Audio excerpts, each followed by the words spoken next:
I know I'm going to trip all over my tongue today, and I'll do my best to keep it PG-13. I have just driven 4,500 kilometers with my family to New Brunswick, Canada. I'm in a beautiful area, and I thought I would do the first of my next 3 weeks on the deck. Today, we are starting with one of 3 consecutive workouts. Mondays at 6:30 Eastern Standard Time. Today is more of an entry level. You're just getting started. Maybe you're recovering from something. Maybe you've just never exercised and you don't know where to start. The hardest thing with a vibration machine, and I'm going to go over a few tips if you do not have a plate now, or perhaps you do already. The hardest thing with these machines is what you do with them when you get home. And if you're the type of person that struggles with that, it's simply because you probably aren't coming from a regular exercise background. I was not a workout queen. I was always very active, played a lot of sports, but I have no routine. I didn't go to the gym. A lot of times we don't do these things until our health deteriorates or something happens and we have to get fit, ready for surgery, lose weight for surgery. A lot of times it's not a lifestyle choice for the vast majority. Why are vibration machines, something that are good for health and fitness? Think of a vibration machine. It's not a separate thing that you do. It's an environment. It's an environment that makes exercise more possible if you're dealing with fatigue, poor mobility. I never talk symptoms, I always talk conditions.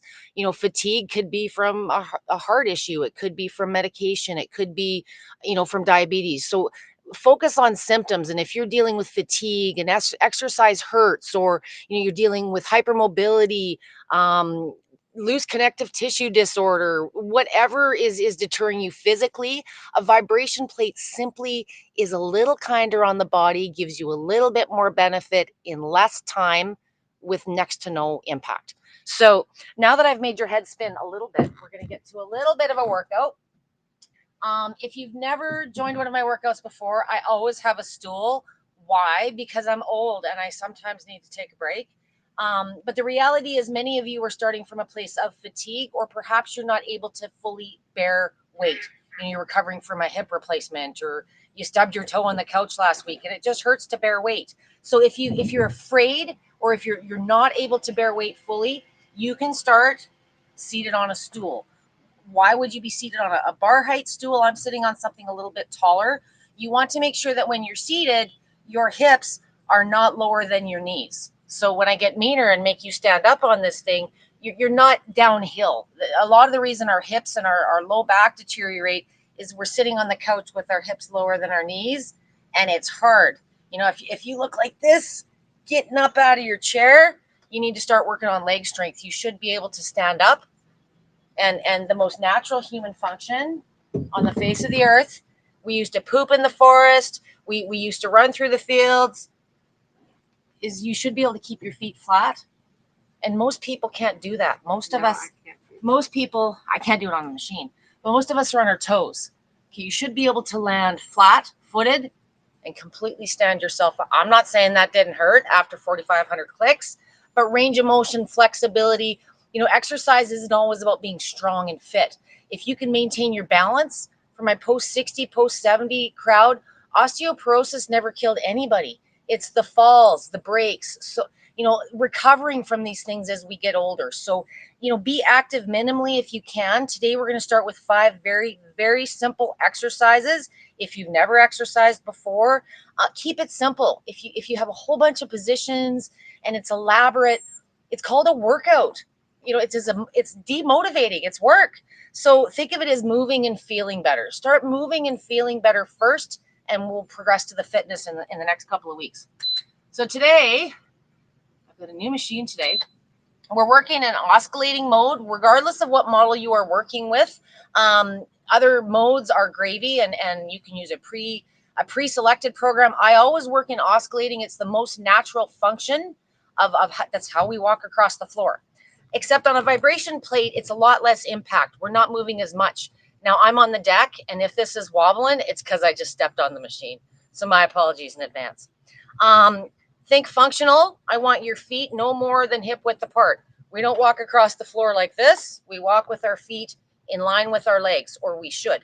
So the very first exercise, I promised you 5 moves in 5 minutes. And for those of you that know how much I talk, that's like a challenge. So I'm going to just start by asking you to put your hands on your hips. From a speed perspective, depending on what model you're working with, I want you on a mid-range. So if your machine goes 60 speeds, I want you, around the 40 range. If you have this one goes 99 speeds, I want you at the 50 to 60 range. I'm slower so you can see the movements on camera. I want your knees always slightly bent. Never lock your knees. It's absolutely not harmful, but this is what happens. When you lock your knees, it all goes to your head, and then you start getting tinnitus and vertigo. Bend the knees and let the legs absorb the action. So the first thing that we're going to do is some pelvic tilts. We're just going to warm up this body part and make ourselves more flexible. So we're going to tilt the bum forward. It'll look better if I do this sideways. We're going to tilt the bum forward, clench those butt cheeks, stick it back.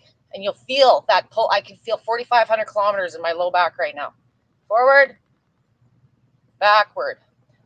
You only need to do about 5-10 of these. If you want to do it for 10 minutes, that's completely up to you, but I promised you a minute. So I would say 30 seconds to a minute on this first position.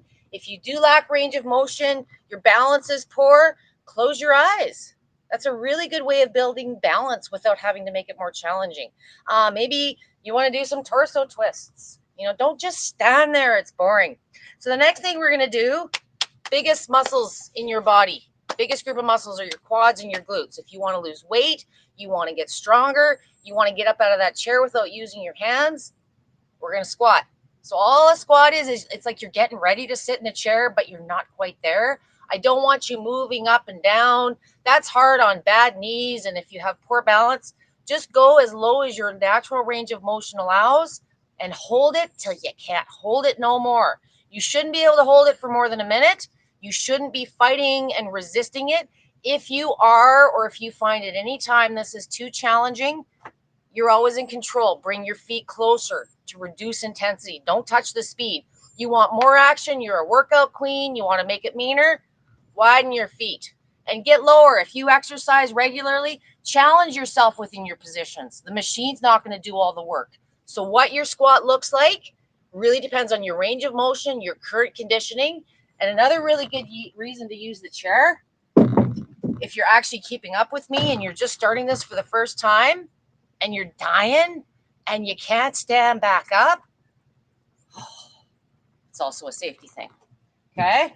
The next one we're going to do, if you find after a minute you are not fatigued, do another rep. So there's 5 positions we're going to do today at the end of this. You're not sweating. You're more conditioned. Do a circuit, repeat them. So the next one we're going to do is just some very quick step ups. We're going to go 1, 2, 3, 4. Oh, I've already talked 10 minutes. Hang on. Not Debbie. Okay. 1, 2, 3, 4. I want you doing this for a minute if you can. If you poop out, if any of your body parts are hurting prior to that, stop. Stop within your whatever your limit is, and at least maintain that tomorrow, or maybe do one more little rep. Okay? If you're in much better shape, you want more cardio, double time it. Okay? Or make it meaner. Another I don't know if I got the balance, but step up. I keep stepping on the buttons.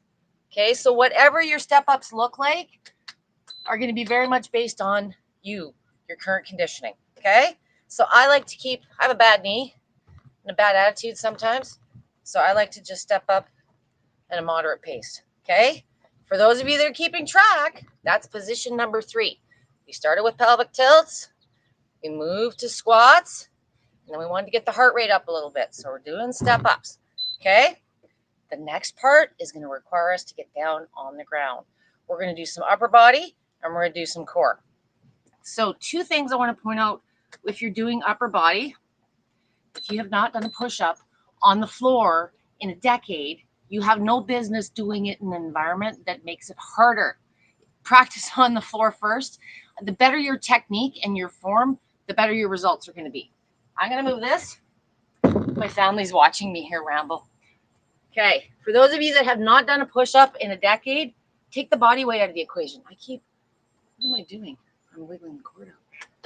I want your hands, just like when you're standing, no more than shoulder width apart. If you're finding it's too intense, Bring your hands closer. Closer is less mean. Wider is more mean, more shake. The intensity is the position of your hands or your feet, not the speed. So I want your head just past your fingertips. If your hands are in line with your shoulders, you're not going to feel any vibration in your head. If you're looking at your hands, the vibration is going to hit you in the head. And if you're sensitive or you just don't like it, as I said, it's not harmful. It just takes some getting used to. So I'd prefer just line your hands up with your shoulders and bend your elbows and just hold it till you can't hold it no more. If you've got more game and you're in better shape and this is too easy, well, do a push-up that's more up your alley. Do some step-ups. There's a bazillion variations that you can add to this. You want to keep your elbows slightly bent, not locking them up, and just hold still. Focus on technique. Shouldn't last more than a minute in this. If you are able to last more than a minute, feel free to add dynamic motion. Do a couple of reps. Add some body mass, a weighted vest, whatever your current push-up looks like. This is just an environment, again, to accelerate and give you more results in less time with less impact on the joints, etc. So my favorite kind of push-up, I like to start on my toes. I don't like to move. I'm working on just the Waver Mini today, so I don't have as much surface to work with. But I think if you're not moving, you'll find you fatigue quicker. You can identify what muscle groups you're feeling it in. For those of you that want to hit that bat wing, the weakest muscle on the female body, all you got to do is pull your elbows in. You know, you can do tricep dips and all these mean things, but most of them, we don't do it right. To be honest with you, most of us don't do tricep dips regularly. So if you want to hit the triceps, just pull the elbows in against the ribs and they're holding up all of your weight. And it's a lot easier to do it this way than to try to do, lifting weights or doing tricep dips if you're not familiar with those positions now. So that was 1, 2, 3, 4 moves. We got to do something for the core. If you are able and you're doing planks now on the ground, a push-up is a plank. So if you're doing it on your toes, just make sure that your core is engaged. You're flat like a table. I don't want your back dipping or your bum up in the air. This is a really good way to turn your push-up into a core exercise as well. If you're not doing push-ups or planks now, here's a suggestion. Start with your feet on the machine. Instead of your hands, okay, lock your arms so you can hold yourself up. Your legs can go a lot longer. We're generally more conditioned. But if you're finding you're just not strong enough, it's too much head vibration, you can turn your plank around just as an alternative. Okay, so 1, 2, 3, 4, 5. I'm going to review 5 moves in 5 minutes. We started with a pelvic tilt as a warm-up, something like this, torso twists. Just get the core moving. If we can loosen things up, you're going to have better range of motion in your standing exercises. The next position was a squat. Work within your range of motion, good posture, knees are not passing the toes, and try not moving, especially if you're dealing with hypermobility, arthritis, inflammation. Just hold still. You will fatigue faster. Trust me, try it out. The next one we did was step-ups. Can you believe I'm still talking? Keep going. Okay, depending on you, your level of fitness, you might want to go double time. You might want to make it more challenging. Really depends on you. You want to try and fatigue or at least have an elevated heart rate within that minute. Feel free to do another set of these exercises if you wanted a longer or more challenging workout. The next one we worked on was push-ups. Knees on the ground to start. Hands are no more than shoulder width apart. Shoulders are in line with the hands. Bend the elbows slightly. Just hold still. Even though this is fitness, it's going to help with your carpal tunnel. It's going to help with your frozen shoulder, degenerative disc. Anything getting attention here is getting circulation and lymph while you're doing this as a side bonus. If you've got more ability, come to the toes. Make it as hard as you need to fatigue within a minute. You know your level of conditioning. And for those of you that are looking for a core exercise, try working towards the toes. Your push-up is a plank. You're getting more bang for your buck in the same time. If you don't do planks now, arms aren't strong enough, is usually the case, especially for my ladies. Turn it around. Put your feet on the machine and lock your arms up. And just practice being flat like a table. Ta-da. Not bad. I'm sure it wasn't 5 minutes. But what I would like to know is if you're joining me today, who's here, where you're from, and if you do have any questions related to today's exercise, I have Wendy Ross. Hi, Wendy. Thank you for joining me. I also have Facebook user. I don't know who you are if you're Facebook user, but what level do you have your machine set up for these exercises? I'm using it in oscillating mode at a mid range. What I find, it's not about standing wide and going as fast as possible. Your body gets used to anything after a period of time. And my preference would be starting with your feet at a natural position, hip width apart, and a mid to higher frequency is going to be smoother, less choppy. And especially if you're dealing with joint pain, hypermobility, you want to increase that speed and reduce the foot position. And I think you'll find it a lot more comfortable. You can do any of these exercises in any of the modes. You can use your P1s, your whatever you like to do. The positions themselves are universal, but because all of Life Pro's models offer oscillating, I always do oscillating. It's the most functional, the most beneficial movement in my opinion. And all of Life Pro's models offer that movement style. Who else is here? I have someone from Michigan. Hello. Thanks, Hanks. Hi, Anne. How are you? I hope you're well. Um, Wendy, I don't know how to set it. Depending on what model you've got, Wendy, they're all kind of a little bit different. But if once it's plugged into the wall, you've got a switch on the back of the machine that should light up when you turn it on. You'll see a display, like little dashes across your display board, and then hit the power button. In most cases, if you just start with the first mode, it's oscillating. And if you're just starting with your plate, stick with oscillating, get used to that, and then you can experiment with the same positions but in other modes. Wendy, I hope that helps. And if you need more help, I'm not the expert. I'm the trainer, but I'm not the technical expert on all models. Feel free to reach out to LifePro directly or make a tag in this, and I'm sure one of the gals will get back to you as well. Wendy Ross is from California. Thank you. Stephanie, hello. Simia, hello. A pretty good turnout for a Monday. Everybody wants to get fit. The big things I want to stress with these machines, and I know there's certainly within the library longer exercises, but I'm busy. It's summer. I got more things to do. That for the fitness piece, the more you can make your positions challenging, the faster you can fatigue. It could be a 5-minute workout. It doesn't need to be long and elaborate. The real winner that's going to win the race, whatever your health goals are, is consistency in use. So whether you're doing these 5 exercises today, they're going to get progressively a little more challenging over the next few weeks. Today was a little bit more of an introduction. Next week's going to be more of an intermediate level, and the latter week's going to be a little bit more advanced. Everything we're doing today and the next 2 weeks are weight-bearing exercises. So if you are dealing with poor mobility, you're not ready yet to take on an exercise program, start with a stool and feel free to go through some of your time on the machine in a seated position. And there's been lots of different videos that we've done where mobility may be a challenge for you.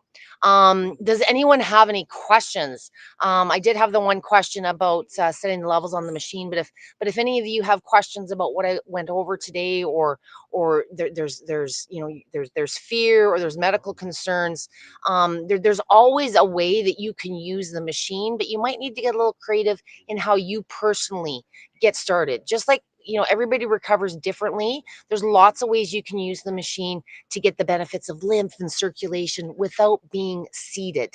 So reach out. There's lots of videos out there. If there's anything specific and you're perhaps watching the recorded version of this, please feel free to just tag me and I'll be happy to answer any questions that you might have. Thank you, Wendy. Thank you, Anne.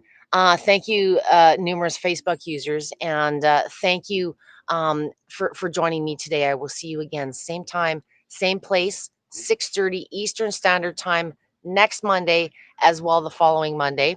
You guys have a great start to your week, and I hope you've gotten a few tips here from me today. Don't work out too hard, but be consistent when you are.